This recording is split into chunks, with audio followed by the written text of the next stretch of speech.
Jen's doing that, we'll take questions. As long as everybody just kind of thinks in their head, if you have a question for Ted, or Dave, or Mark, myself, Derek, Jen, but keep the questions in the context of, we're not here tonight to solve problems, or to try to get into the meat and potatoes of an issue. This is, again, last time I'll say it, I promise, this is the start of this. And so this is kind of a kickoff meeting, and I think Ted will get a smile on his face because even this core group, we're like, I don't know if we're ready to start this. And we're like, if we had all the answers, we probably, that's the wrong approach too. I think we're trying to keep an open mind to all this, and we're not ready with everything. So, does anybody want to start it with a question? Outstanding job.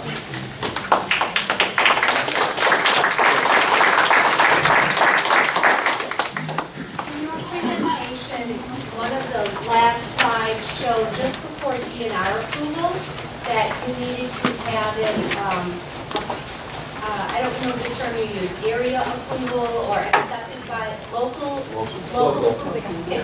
Does that mean a governmental body? Who specifically, is this something, is your process something that's voted on by the county, the communities?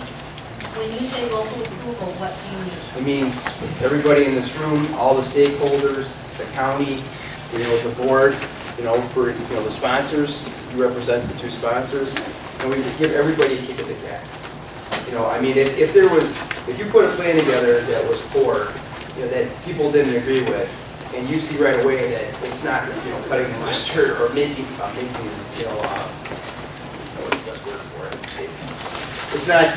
Doesn't fit, and people don't really want to follow it, then you need to go back to the drawing board and do it. I guess what I'm asking more specifically is, does there need to be a county ordinance, a county, does it need to be officially adopted by a governmental body, or it's just in general, the general public adopting?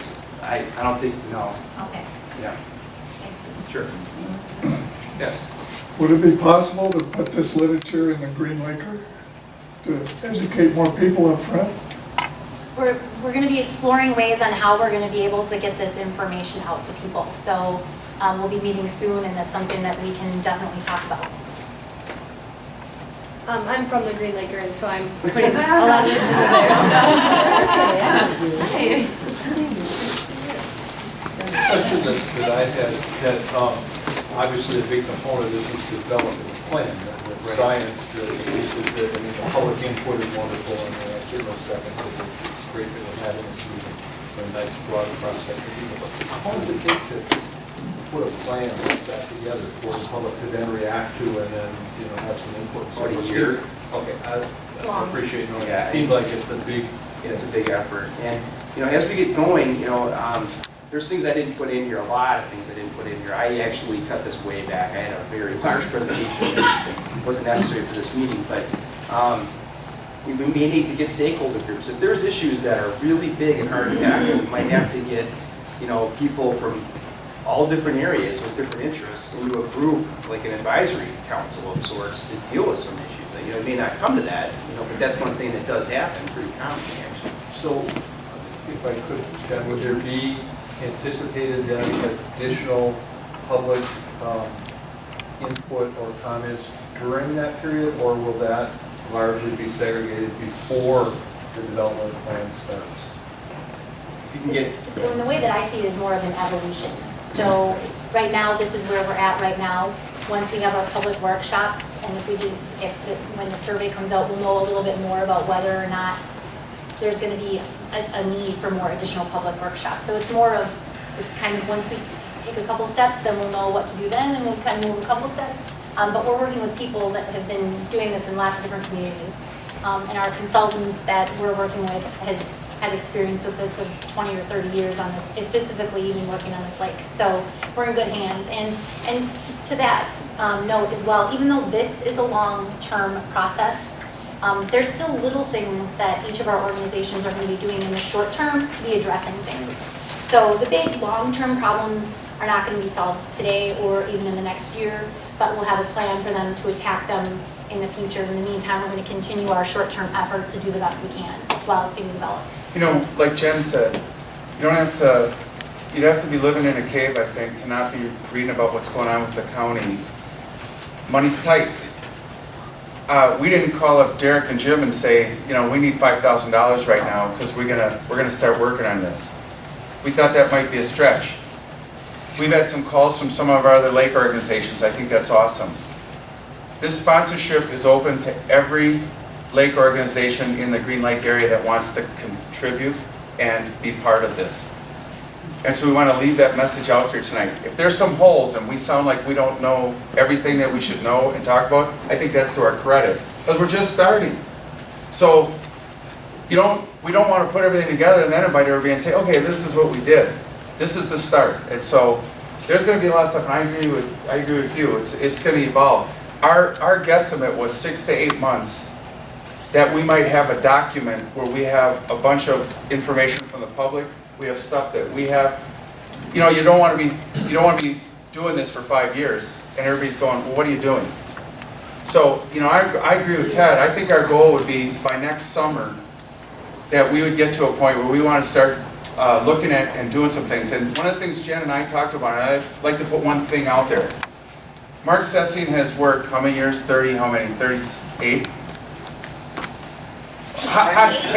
High 30s. Disservice of 20. He's worked in the high 30s and he's been with Green Lake the whole time, and I hope Ted would agree with me. We had a unique opportunity here. I think 5 years from now, he'd probably tell us to go fly a kite.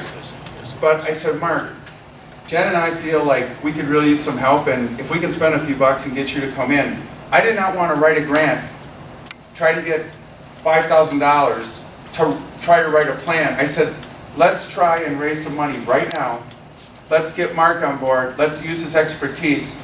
He's done a lot of this work. He can help us not, let's just say, reinvent the wheel and trip up where a lot of other folks have tripped up. And, you know, one of the first things we talked about when we got together is we got to get the public involved right away. So that's why we're here.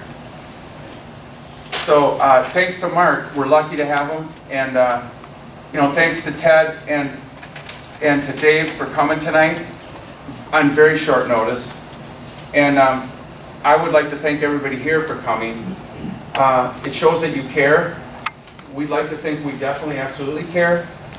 On the team here, we do. And so if there's any other quick questions, we have a few minutes left. We'd be happy to take them. Mr. Norton?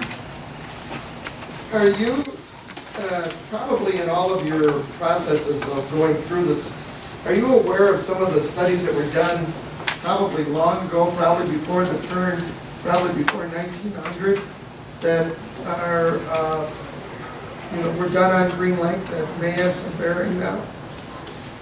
Yeah, do you want to comment on that? I don't know if you can hear me. Got a little voice problem.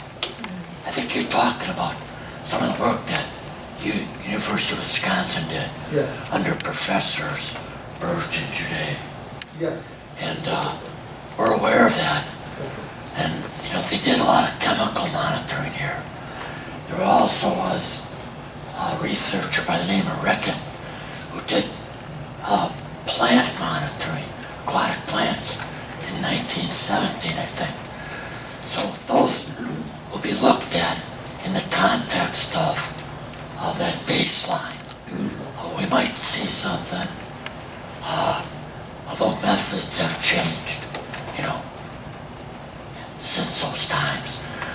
I don't know if we can vouch for the quality control of the professors that did the work here in the late 1800s.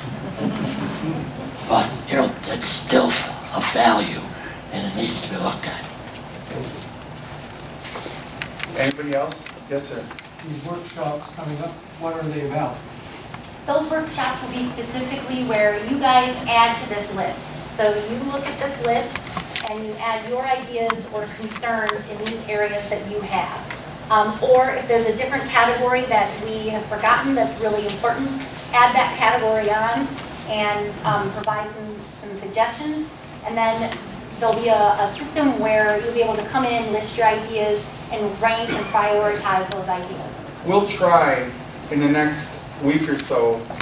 This is evolving as we stand here. We haven't done this yet. We'll try to come up with a format Yeah, we're meeting. of how we'll run those a little bit more than just giving you the dates. But we thought tonight, let's give you the dates so that we know how busy people are in the summer. Clear your calendar, like Jen said, so you can make it. And we'll try to get something out there, and we'll try to get a little bit more organized for those workshops. And like Jen said, maybe two aren't enough. If we get a great turnout, maybe we need more than two. We'll do what we have to do, and we'll see how it goes.